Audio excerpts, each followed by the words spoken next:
Second breakfast, back at it. We got drones over Europe. We got Hegseth patenting, sort of. We've got a government shutdown. Joining us, besides our regulars, Tony and Eric, is Bryan Clark, a longtime submariner, now hanging out at the Hudson Institute. Welcome to Second Breakfast, everyone. I think you're lowballing Bryan. He runs some wonderful war games at Hudson, among other things. And is it submariner or submariner? It's submariner. Because a submariner just sounds like a bad mariner. So you got to say submariner. I want to start with Putin playing footsies. I mean, this is more than playing footsies with NATO. I mean, we've got like 14 different capitals or something. I mean, what is he thinking? What is Europe thinking? What is Trump thinking? What should they all be thinking? It's brilliant. How so? It's an asymmetric response. It's the battlefield in Ukraine is in stasis. The Russian summer offensive ground into nothing. At their current rate of advance, it would take them a century to overrun all of territorial Ukraine. Their assessed casualties are short of 1 million. It's looking bleak. So they're looking for alternative mechanisms to put pressure on Europe, and that is extending combat air patrol over the Baltics. That's harassing the airport in Munich. And it's probably activities that we haven't seen unfold yet in public, that there's subversion is a constant component of their active measures. And we're going to see additional fires, maybe railroad troubles, other forms of communication. We're going to see lines at Takeoff in Berlin extending outside the terminal because people can't check into their flights. It's all about Ukraine war. Yeah, I mean, the thing is when the Russians mean business, there's usually ground forces on your border. So I totally agree with Eric that this is more about trying to prompt a response out of Europe or a non-response rather than them suddenly being able to take things on the offensive. Yeah, it's a way to also undermine the cohesion of Europe and just kind of generate some friction between the allies because some are fired up about this in the East and some in the West are not so worried about it. So you get them starting to squabble about what the response is. Or Spanish flight or airplanes going to go and intervene with these or interdict these drones? Probably not. So now it becomes a question of who's really in and who's not.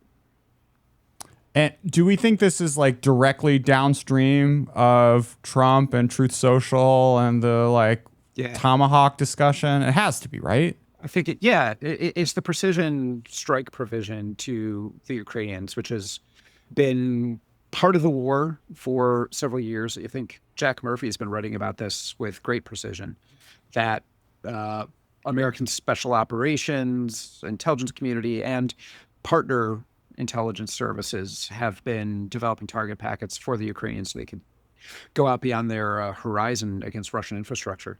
So that's absolutely part of it. And it's Tomahawks. It's the Ukrainians having their own sort of intermediate weapons systems that are starting to come online. And it's obviously the Trump team starting to speak about a winnable war for the Ukrainians and demonstrating top to bottom frustration with the Russians not taking peace overtures seriously and thinking that, hey, we do have to actually arm the Ukrainians to keep the war from going Putin's way. Yeah, I mean, I think there's some history here of going back to the Carter administration, but the Carter administration came in and was like, we're going to continue to taunt the Russians. We're not going to do all this big military spending. And then by like year 2 or 3, Carter is turning around and starting to authorize new investments, new developments, new deployments. And that's the best case scenario that you're asking for here, is that there is a solid turn. With this administration, you can change back and forth on a dime. But I think the fact that they're talking about, sharing target packages changes it a little bit. Yeah, now they just need weapons to be able to reach that far, which gets the Tomahawk discussion. Because we haven't given them any airplanes that could do it. Right. And there's only so many rabbits that they can pull out of hats, like the containerized UAS strike against Russian strategic air. I don't want to say it was a one-time event, but it's not something that you can necessarily do at scale because Russian internal services are now looking for that attack template. So they are going to need air-launched strike or surface-to-surface strike that enables them to hit those targets. Yeah, at this point, I don't know how you change the conditions on the front lines, though. Unless you want to mount a pretty massive suppression of enemy air defenses campaign and try to push the Russians back.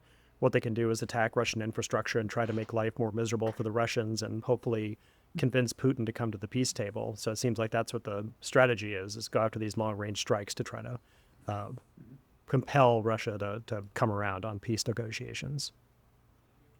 I still don't understand the logic of like messing around with Munich, though. I mean, is the idea that the Germans will be like, oh, this is really annoying that our flights aren't going well, so I guess we should stop supporting Ukraine? I mean, it seems like more than 50-50 chance that this like reminds people just how near and obnoxious Russia is, as opposed to them deciding, oh, wait, we're just going to sort of wash our hands of all of this. There's a bit of a cliche that happens to be true about their covert action and covert influence capacity. They think quite ably about individual discrete operations, and that they can compartmentalize like the Salisbury operation against exiles, or they can go after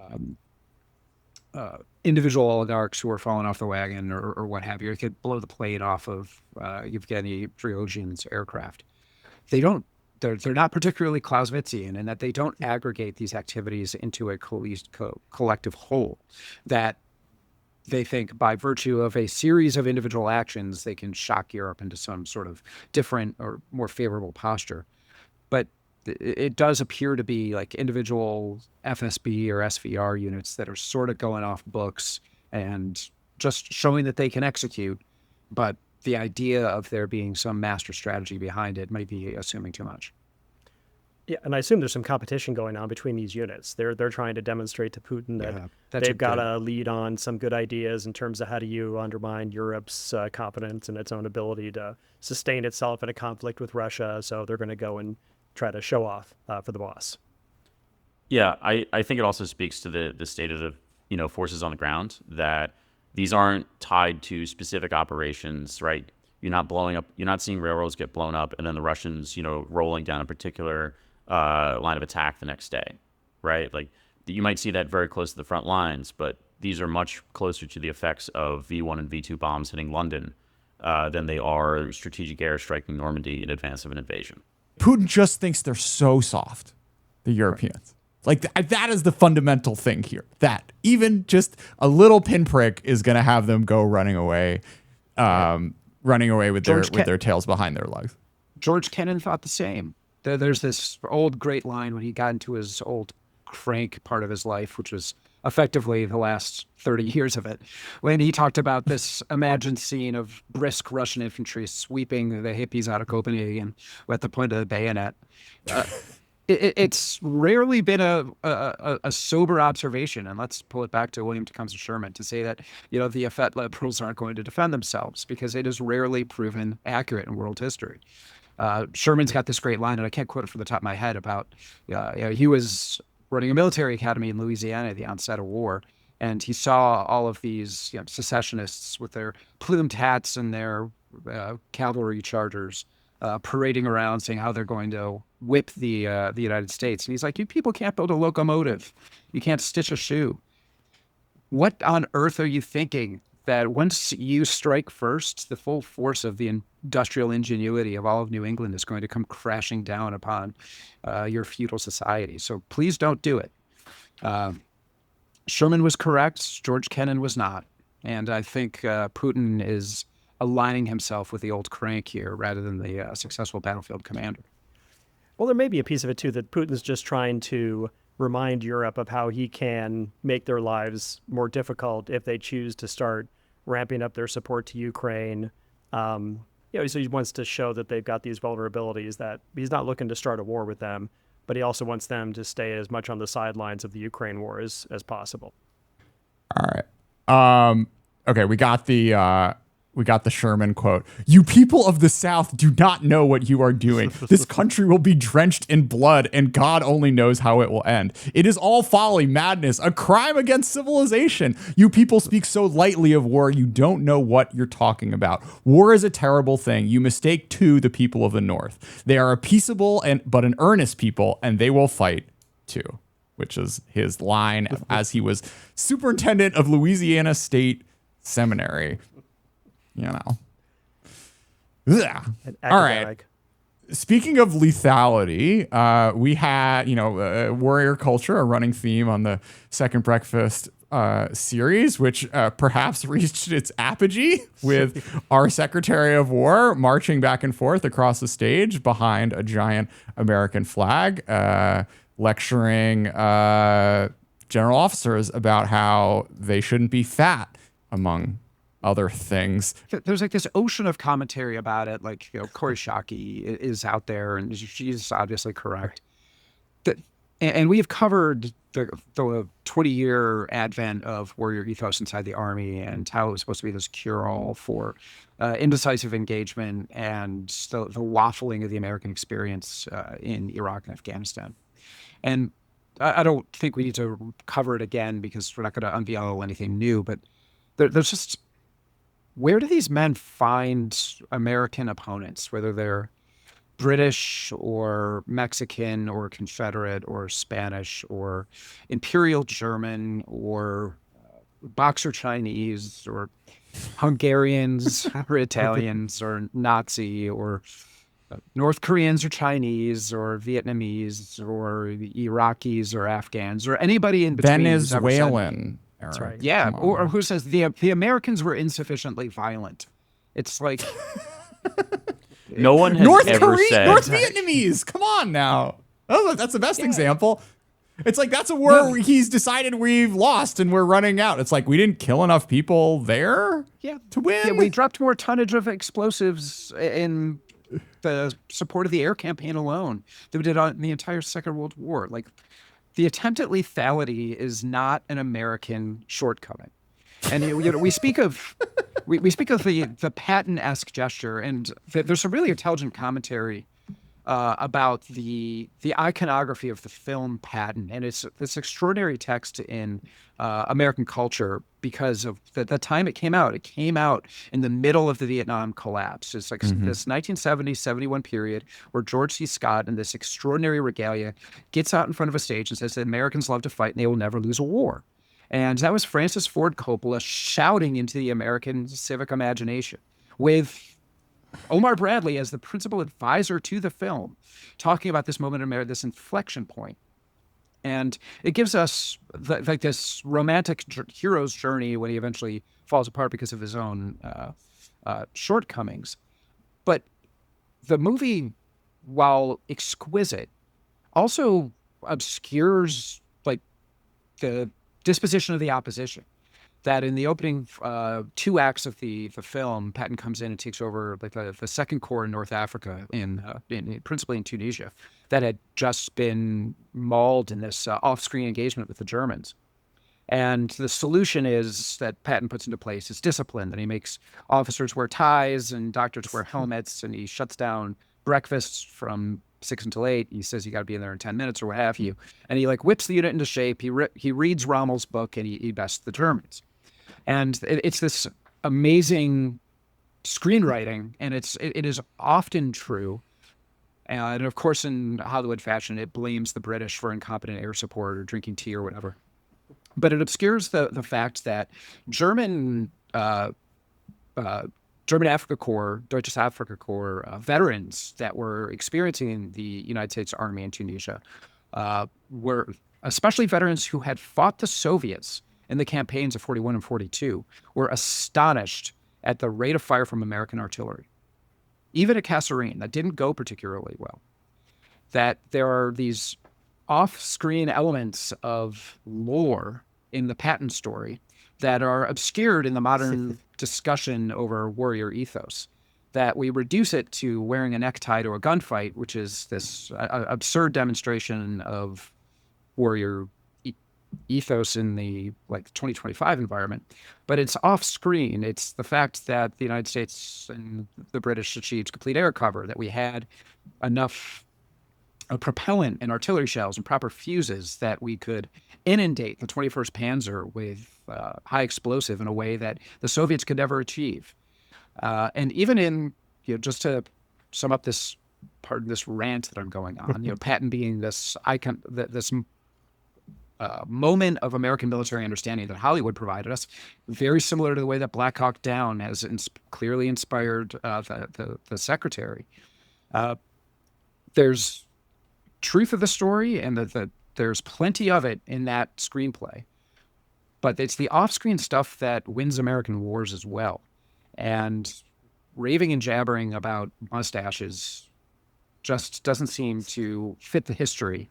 It seems to capture the Hollywood spirit in a way that is curious to me. Well, if you don't plan on fighting any wars overseas because we are retreating from all those overseas engagements, then the important thing is to look good. I think that's that when you go to visit. I will just say, when I traveled with a senior person in the past, we remarked sometimes we would visit our counterpart military, and they would be all arrayed in their regalia, but they would have only a very small number of ships or airplanes or vehicles or whatever. So their force was actually relatively small and not all that effective, but they looked great, and that they were it was more of a hobby shop than it was a real military unit that was intended to fight. In a lot of ways, this drives the U.S. military towards something that is a showpiece rather than a war piece. And so that brings into something. There's a lot of commentary around, is the PLA a show army or is it a real army, right? And I think everyone here would say it's a very real army. It's a very powerful army. I think we're getting to the point where we do have to ask that about the American military, it's not discounting the abilities of the average American NCO, but if the strategic intent is to make a military more capable of a show of force than of employing force, that changes a lot of things for both our allies, for policymakers, and that's very poorly timed with revelations this week that certain cabinet secretaries are threatening to abandon Taiwan if they don't move 50% of their chip production to the United States. State capitalism it's baffling, but here we are. It's Peronist. I didn't finish the opera. Did it work out for them?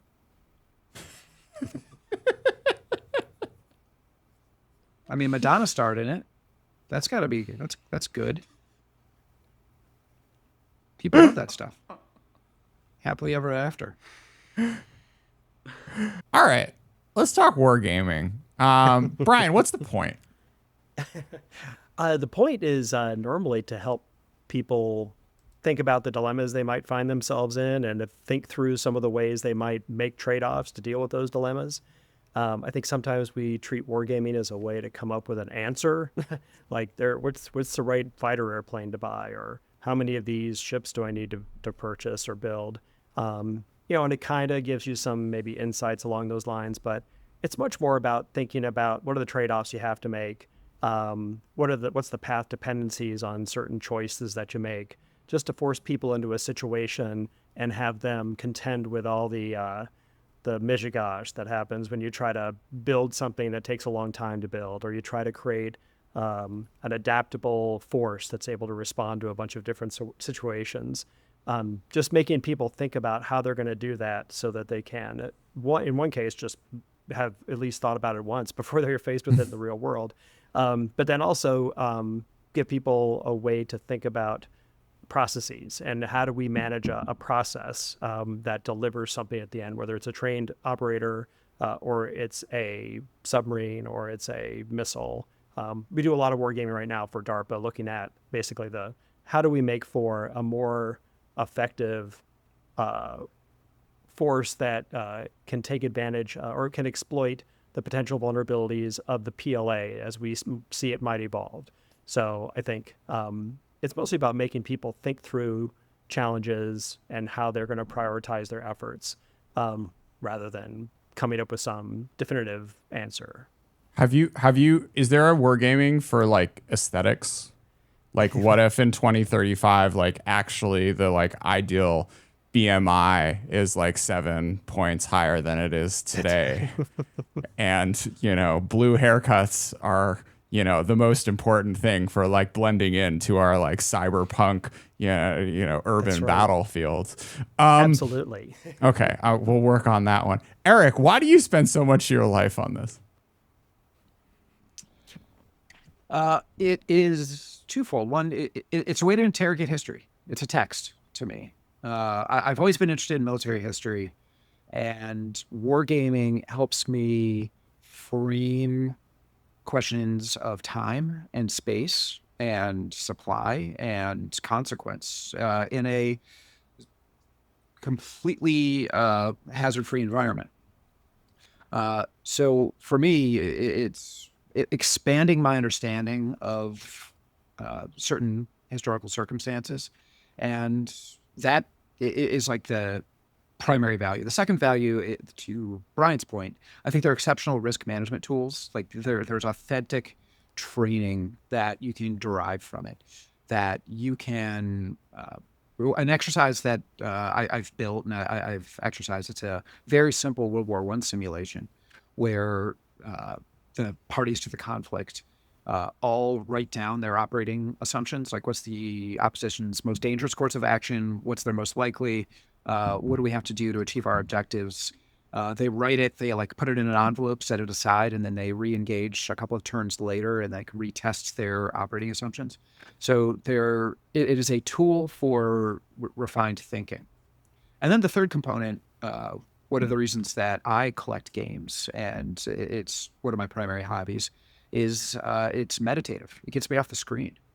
And that's more a feature of the modern world, but I like the analog component of it, that I don't necessarily want to be on my work computer all day and then shift over to my good screen at night and just like watch Better Call Saul. I want to just sit and move figures around hexes and think about like, were I in charge of the Imperial German forces in August 1914, how would I have negotiated the French order of battle? Like, could I have done it better? Like, that exercise is meaningful to me. So it's really a multi-decade process of being in and out of war at a personal level, but finding that my understanding of contemporary issues in American or international politics are, I think, improved when I test those theories in these micro scenarios. Yeah, it's a useful way to get people also out of thinking about all the, kind of mundane or policy challenges they're running into. Like we were at DARPA this morning preparing for a war game, and those guys tend to focus a lot on thinking about policy considerations and what are we dealing with in terms of the choices that the department wants to make or doesn't want to make. And by taking it out of that and focusing just on the technological and operational factors, you can think through the problem, at least in a more discrete way, instead of trying to solve the whole bundle of problems simultaneously. Do you typically use made-to-measure simulations, or do you use commercial off-the-shelf options? No, make to measure. We make the tools and the game every time. Gotcha. And that's, I find, even to your point, Eric, that even when we do a war game that's basically being adjudicated via computer, we create the whole game board and all the cards and all the material pieces, because that tactile element is really important, especially if you have a group of people that can stand around the map and sort of look at it and move pieces around and talk about different courses of action and how they want to do it. But if you have it all on a screen, everybody just kind of look at the screen and only one person's clicking on things and everybody else sort of checks out. So having that be a tactile sort of interactive environment, and then you can, the game tool can go adjudicate things, but you don't want to have people just playing on the computer game. Yeah, you're bringing up a point that's wrapped up into an issue we elevated earlier, and we can turn it over to Tony after this. Board game designers and publishers that I monitor, because I buy games from them, are screaming about tariffs. If you look back at the Avalon Hill game, Avalon Hill was a gaming company in the 70s that turned what was really a niche interest into more of a popularized industry that was sort of as popular as Dungeons and Dragons for a bit, but it faded considerably. And I have some of these games because they're collector's items, but the maps and the graphics are like in 3 colors. It doesn't look like much. You really have to be interested in like NATO operational terms and graphics to like it. But in the last 20 years, extraordinarily sophisticated printing is available in China. And you're getting games that have individualized soldiers, unique graphics, hand-painted maps.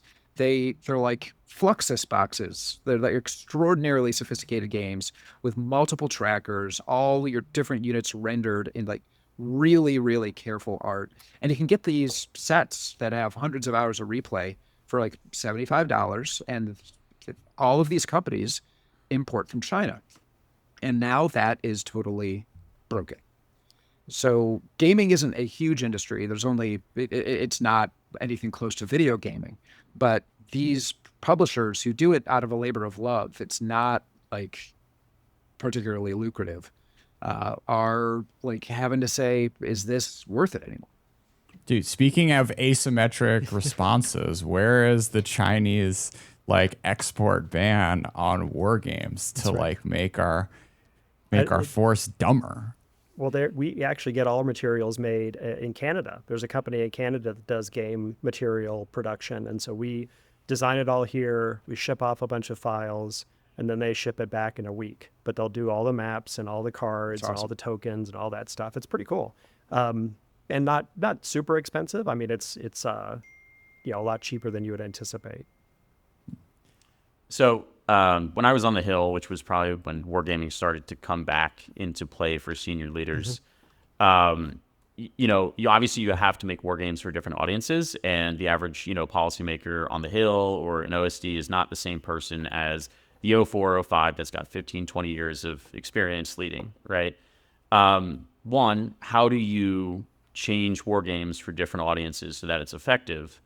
And two, and this question comes from a mutual friend of ours, is, everyone wants to put the newest thing in a war game.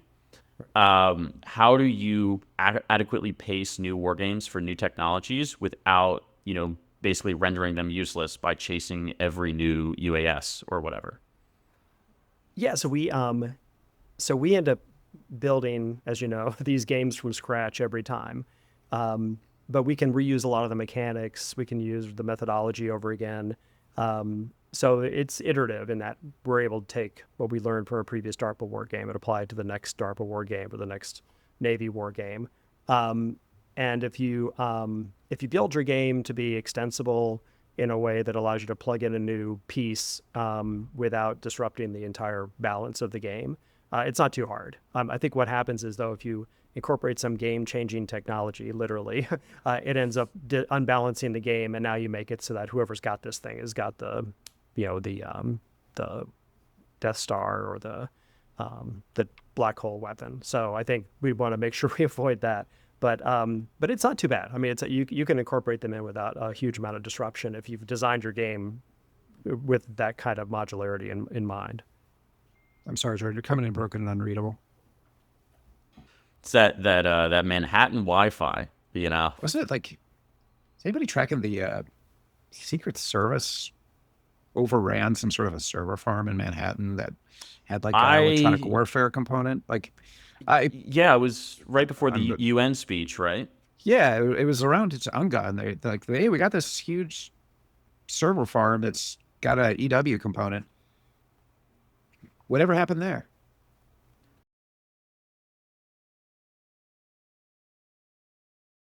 Maybe like a custom mesh network for like criminals, or if it was like an actual was it Eric Adams plot? Eric Adams looking for the gems that power New York City? Yeah, because it's an interesting enforcement action from Secret Service because their jurisdiction is super interesting. You would think that FBI New York would have tried to claim responsibility for a clear CI issue. Yeah, that seems like that's their job. There's probably some, I'm sure there's infighting, Sure. Obviously everybody's trying to, just like in Russia, everybody's trying to get in front of the boss. And maybe this was perceived as not a great move to show that you were going after the Chinese. The boss wouldn't like that. Maybe you're better off letting the Secret Service take the hit for that. Yeah. Bryan, I want to get back to the wargaming thing because another, one of the things you said you wanted to talk about was the lack of emphasis on cyber and electronic warfare when that's what you need to Right. win a numerical advantage. But like wargaming, that is a lot less straightforward than like a logistics war game where you have like 8 things over here and you can move them on the Do some hexes like math. across the Pacific or what have you. So I mean, the issue is if in the world where the the U.S. military has got to go overseas, we're always the away team, and we're up against, in the case of China, the world's manufacturing powerhouse. How are we going to get an edge over that adversary in his own backyard? Well, we're going to rely on cyber and electronic warfare to a large degree. But you don't see the kind of industrial base mobilization, all the talk, including companies like Saronic or others that are making investments in building out the industrial infrastructure to support a lot of kinetic capacity. Lots of startups, lots of money be going into that. Not nearly as much money going into the non-kinetic side, so cyber and electronic warfare. There's no ecosystem of startups. There's no efforts to build out test ranges where people can come demonstrate their stuff and show off how cool they can take down somebody's network or how they can make the electromagnetic spectrum unusable in an area. That ends up being, the military has to pull that out of the industry, and then the industry makes investments only as long as they think there's a demand signal from the DoD. So there's this huge gap where we depend on this capability area utterly in the high-end fight in an overseas context, yet we're not investing in the kind of ecosystem that allows us to push these capabilities out at scale because unlike a Tomahawk, which blows up pretty much anything it hits, a cyber tool is only going to work if you really understand the target, and then once you've used it, it's probably burned. You need another one. So it'd be like having a Tomahawk that only works again once, and then you got to build a different weapon to go after the next target. And you just don't see inside the DoD enough effort on how do I actually build out that industrial base to create a different weapon every time I need to use it, because we are so used to just blowing things up. Bryan, when it comes to electronic warfare, I think folks kind of think that all EW is the same. So to your point, like, what is the difference being the away team trying to use EW versus being the home team, say, for example, from the Chinese mainland? Like, what are the challenges there? What are the advantages to each side? Yeah, so the Chinese can use a lot of barrage jamming. They can just blot out, like you see in Russia and Ukraine, Russia and Ukraine are going after each other, but a lot of barrage jamming, just rendering parts of the electromagnetic spectrum unusable in an area for a time. China can do a lot of that, and because they're the home team, they just have to sort of keep us from being effective while they go and take care of their business. We're against the Philippines or Taiwan or whomever. Whereas we've got to get in there, we have to, one, be able to move around in the spectrum to stay alive, operate in that environment when somebody's barrage jamming lots of parts of the spectrum. So we need this ability to be mobile, maneuver in the spectrum. And then we also need this ability to send specific attacks against the enemy because we're trying to stop them from doing something. So we have to somehow intervene, get in there and interject ourselves. And a lot of times that means using what's called a radio frequency enabled cyber attack, because if China's networks are all firewalled and self-contained, the only way in is through an antenna somewhere or through somebody's, some aperture that was left open. And that's going to mean my cyber tool has to ride on some kind of electromagnetic signal, which means I've got to use an electronic warfare system to deliver that cyber tool, which means I got to build a very specific technique for that particular operation that's probably only useful against one target one time. And then I got to build another thing for the next target the next time. And just to follow on that, can you talk about how that impacts the operational tempo for the rest of the conventional forces? Yeah, and they're going to depend on that. You've got to, just like a special forces operation where these guys have to go in and blow up this sensor, this radio, or take out this command center, or render this missile system unusable so that I can come in with the rest of the force. They depend on some electronic warfare going in and jamming up radar and taking it out, at least temporarily, with electromagnetic energy that's targeted in a very specific way to go after that radar. or somehow inject a cyber tool through a radio frequency aperture, or else we're hanging out with the rest of the force, kind of sitting around waiting for something to happen so that we can get in, because otherwise they'll see us right away and they'll be able to engage us at mass scale. So we really depend on those operations happening early and then also continuing on through the mission. And if you don't have that, in a lot of cases, the models show that we just don't succeed. So you got to have that. You got to have that early effort to take out the sensor and communications of the opponent. Sort of like, I want to come back, Brian, to the cultural or like the way acquisitions is set up, reasons for why this isn't a hot thing people care about. I mean, it's less legible than like a spec sheet of how fast a thing is and how much explosives are on it. But we figured out how to do less legible things in the past, right? We're like now working our way through buying AI tools in various shapes and forms, right? So it's not impossible for the U.S. government to get smarter about less kinetic stuff. Yeah. So the issue, like on the industry side, the challenge is all of these electromagnetic tools, cyber tools are highly threat coupled, meaning you need to understand the target really well to be able to craft the weapon to go up against it. So if you're industry, I can't just build Tomahawks, or I can't, if I'm like Anduril, I can't go just build a bunch of Hammerhead missiles or whatever, and then market those to the government, because they'll go after whatever target happens to be in that domain. With this, I got to get with the government, understand the target that they want to address, and then I got to go invest money to go build a tool, and then I got to try to sell it to the government. So the industrial incentives are such that you're just going to wait till the government gives you a requirement, and then you're going to go build to that requirement, as opposed to trying to build things on spec with the anticipation that these things might work against the targets that the government's trying to go after. And on the government side, there's this unwillingness to be more open about what are the targets they want to tackle and what intelligence do they have on them, and then making those modeling environments available so that startups and companies can come in and show off their stuff.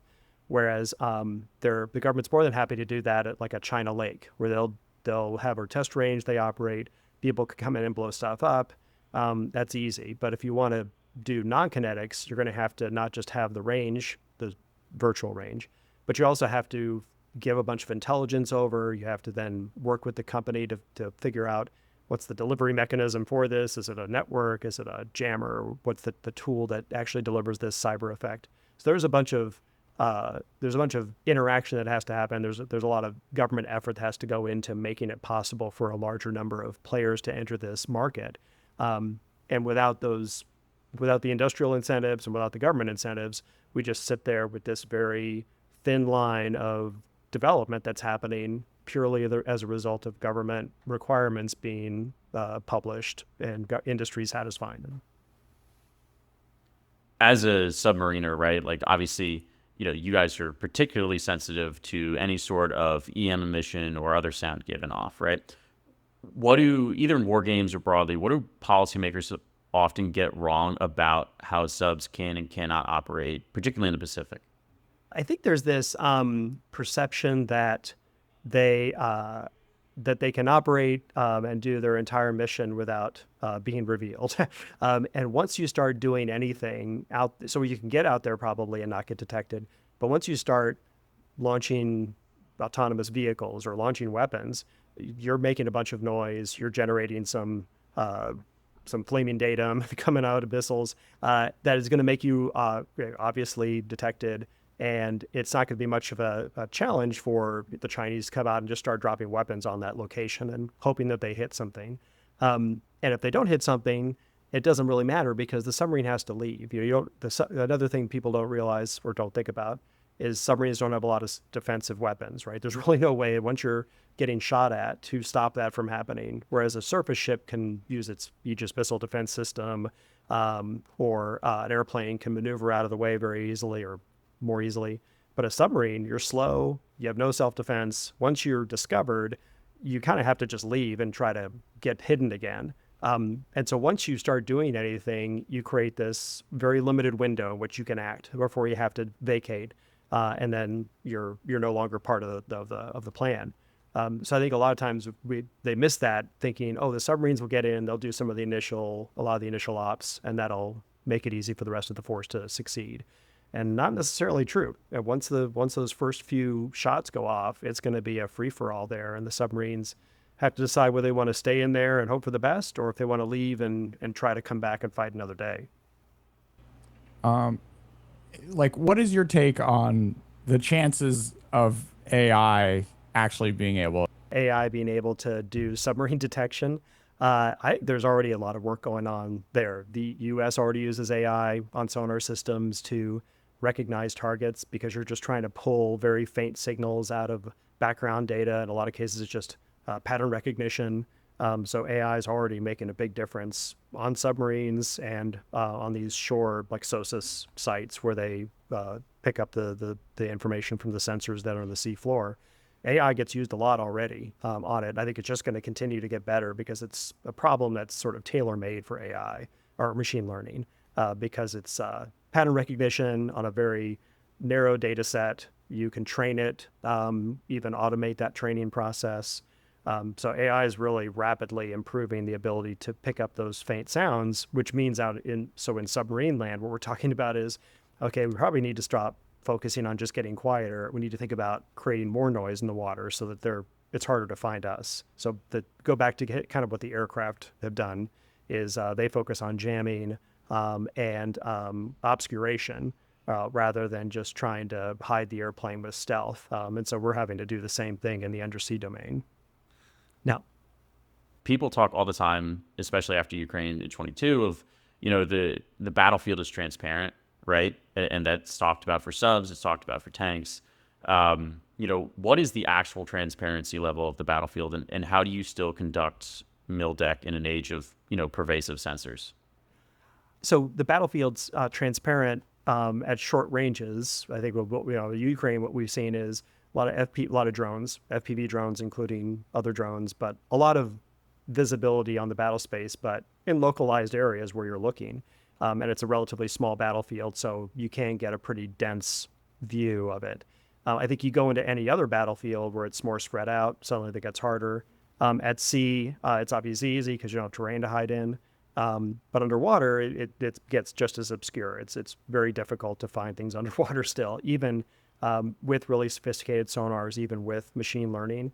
The detection ranges are still relatively short. So even with the improvements that have been happening to sonar, you still need to pick up that noise at some level to be able to start pulling it out of the background. So that's a little bit longer, but you're still talking about really short range detections. And if it's the ocean you're talking about, there's a lot of ocean that you would have to search to be able to find that.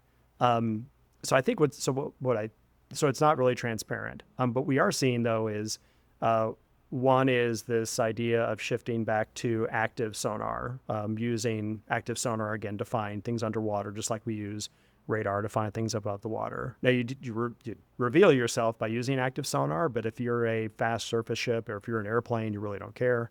So you're going to drop active sonars in the water, like multi-static acoustic buoys, and then pick up submarines that way. And then it doesn't matter how quiet you are, because all that matters is how much noise can I generate to bounce off of you. So I think battlefields are becoming more transparent, but it's at relatively short ranges. And this idea of sort of the panopticon, being able to see the entire battle space and understand what's happening, that's difficult. And then the other thing is MILDEC still works. If you look at Ukraine, those guys do a lot of MILDEC. They do a lot of decoys. They can be effective at longer ranges. If you get an FPV drone over there and you can look directly at the decoy, you can figure out that it's a decoy. But if you're doing this reconnaissance using space or using a higher altitude drone, you may not be able to understand it.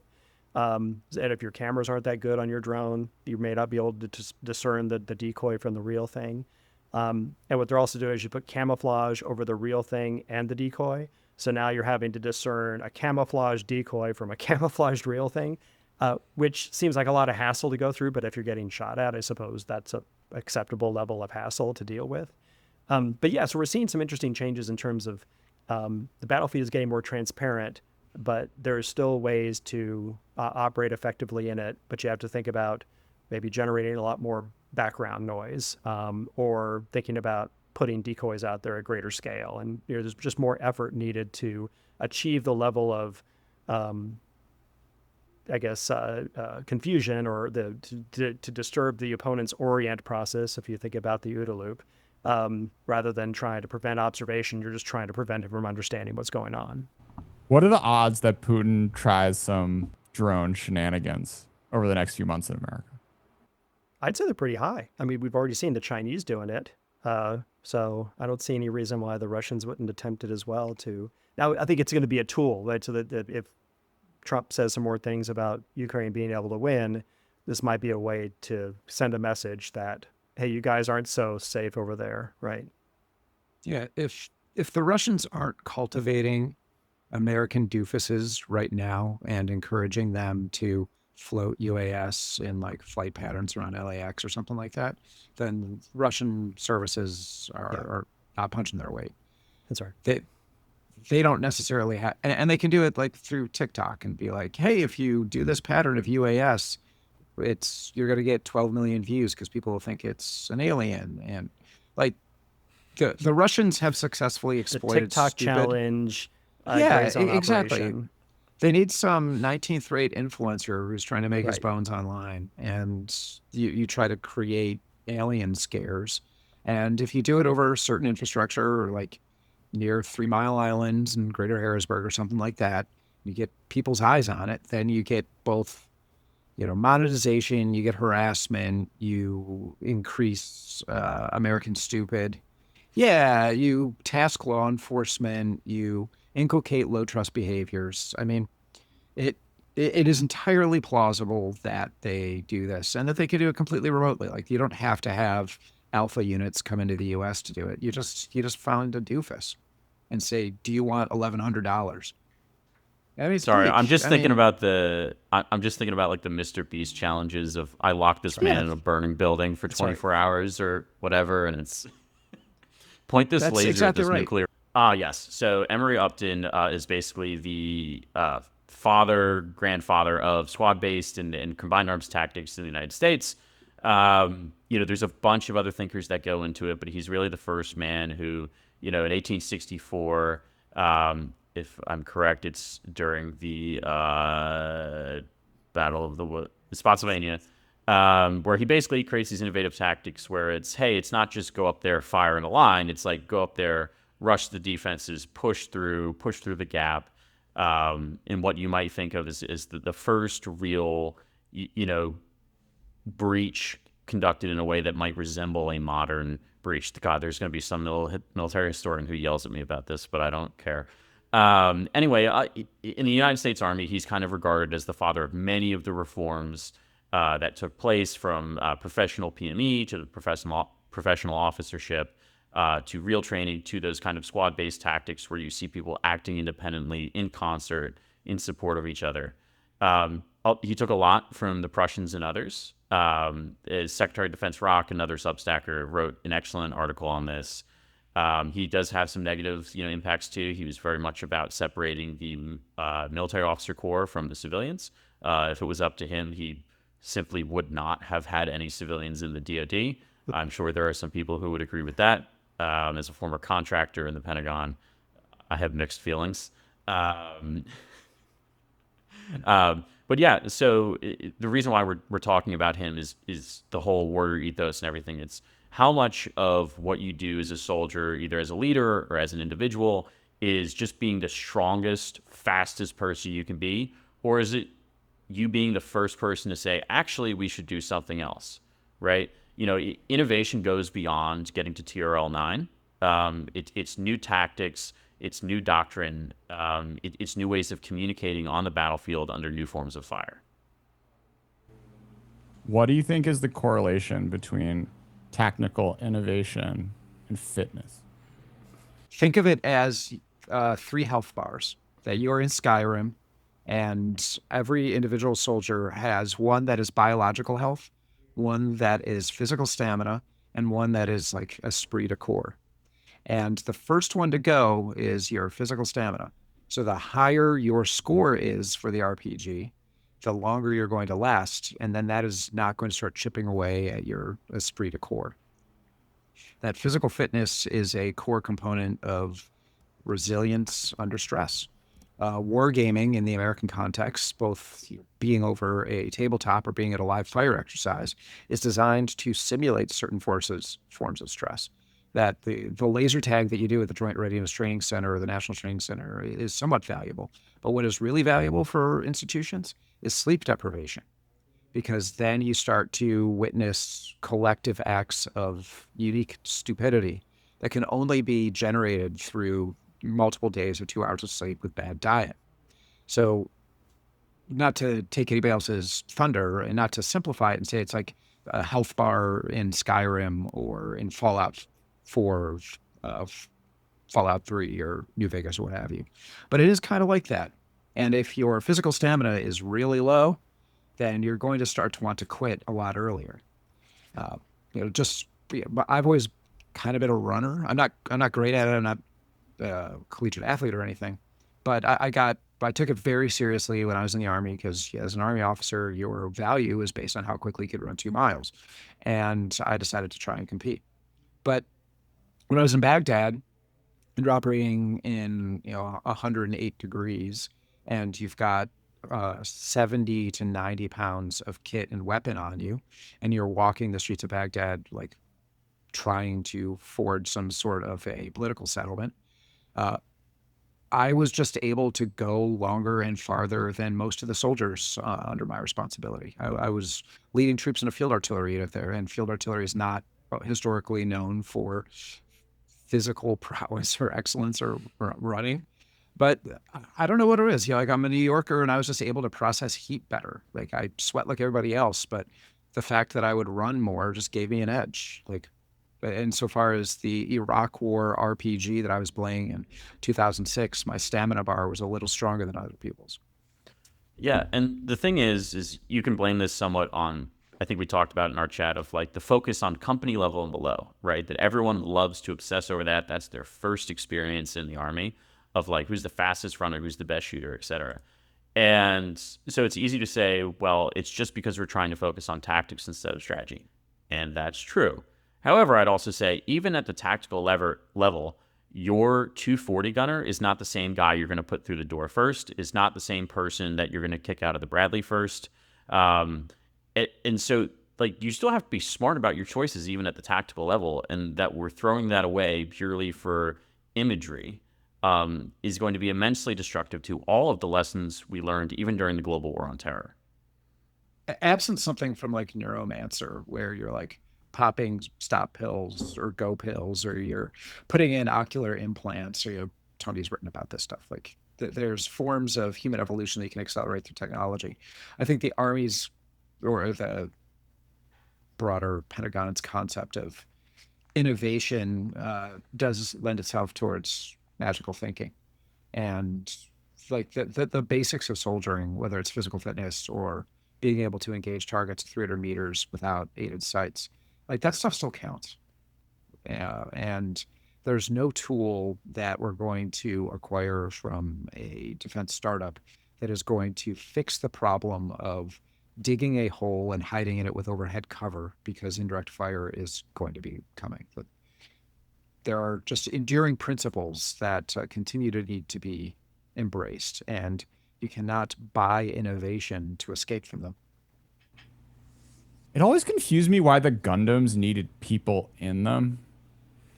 Yeah. Like, if we're that cool, like, can't they just be on the home planet or like in a spaceship nearby or something? Like, well, it's the great question in Star Wars. Why do the X-Wings do barrel rolls into the attack? They do it in Star Wars 4, they do it in Rogue One, and the answer is that they are modeled off of Spitfires, because Spitfires would go into a stall if they moved into certain attack approaches against BF-109s in the Battle of Britain. So there's weirdness that we reflect in our science fiction that when you unpack it, it makes no sense. It looks cool as hell. I mean, there's a certain age of us, like when we saw the final act of Rogue One and we saw the Star Wars expanded universe finally respected, and like when all the when Yellow Group and the Gold Group and Blue, they all check in, and you see the pilots that went, died attacking the Death Star. Like that was pretty cool. But it makes no sense for starfighters to be engaging in dogfights. It would be much closer to the Forever War, like Haldeman's book, where like an alien shoots a pebble at you from 10 million kilometers away, and it destroys your entire cruiser because it's at 0.999 the speed of light. This is an excellent plug for the Forever War. If you're in policy, if you like military history, and you have not read Haldeman's The Forever War, you're wrong. It is perhaps the preeminent work of science fiction and warfare. Yeah, it's got the best read on culture shock that you could probably ever put into a book. Like, there's these Vietnam era cliches of returning home and, nobody will respect you in your uniform. And John Rambo says, if they just let us win, we would have been fine. But Haldeman, a Vietnam vet, captures it and puts it in like an imagined America of like the 1990s, the 2020s, and then like 3,000 years in the future. And it is unsettling. Like, it's unpleasant to read, but it's absolutely essential. All right. I think maybe we'll close it on that. Thank you so Yeah. much for being a part of Second Breakfast. GMT Games, give us a call. We're looking for a sponsor and free games. I want you to remember that no bastard ever won a war by dying for his country. He won it by making the other poor dumb bastard die for his country. Men, all this stuff you've heard about America not wanting to fight, wanting to stay out of the war, is a lot of horse dung. Americans traditionally love to fight. All real Americans love the sting of battle. When you were kids, you all admired the champion marble shooter, the fastest runner, big league ball players, the toughest boxers. Americans love a winner and will not tolerate a loser. Americans play to win all the time. I wouldn't give a hoot in hell for a man who lost and laughed. That's why Americans have never lost and will never lose a war, because the very thought of losing is hateful to Americans. Now, an army is a team. It lives, eats, sleeps, fights as a team. This individuality stuff is a bunch of crap. The bilious bastards who wrote that stuff about individuality for the Saturday Evening Post don't know anything more about real battle than they do about fornicating.